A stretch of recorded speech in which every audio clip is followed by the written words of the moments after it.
Kung amlodipine ang maintenance mo, mahalagang alam mo ang mga senyales na hindi dapat basta-basta binabaliwala.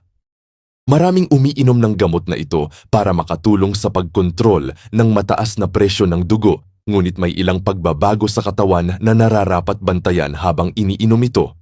May mga taong nakakaranas ng pamamaga sa paa, bukong-bukong o binti. Bagamat maaari itong mangyari sa ilang umiinom ng amlodipine, mahalagang mapansin kung lumalala ito o kung bigla itong lumitaw.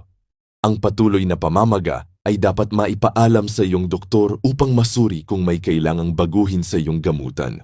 May ilan ding nakararanas ng pagkahilo, lalo na kapag biglang tumatayo mula sa pagkakaupo o pagkakahiga. Maaari itong mangyari kapag bumababa ang presyo ng dugo. Kung madalas itong nangyayari at naapektuhan na ang iyong pang-araw-araw na gawain, mahalagang kumonsulta sa propesyonal sa kalusugan. Ang mabilis, malakas o hindi regular na tibok ng puso ay isa pang bagay na dapat bantayan. Bagamat hindi ito karaniwan sa lahat, mahalagang huwag itong ipagsawalang bahala, lalo na kung may kasabay itong panghihina, pagkahapo o kakulangan sa paghinga. Kung nakakaranas ka ng matinding pananakit ng dibdib, hirap sa paghinga, matinding pagkahilo o pakiramdam na parang mahihimatay, huwag maghintay. Ang mga sintomas na ito ay nangangailangan ng agarang atensyong medikal.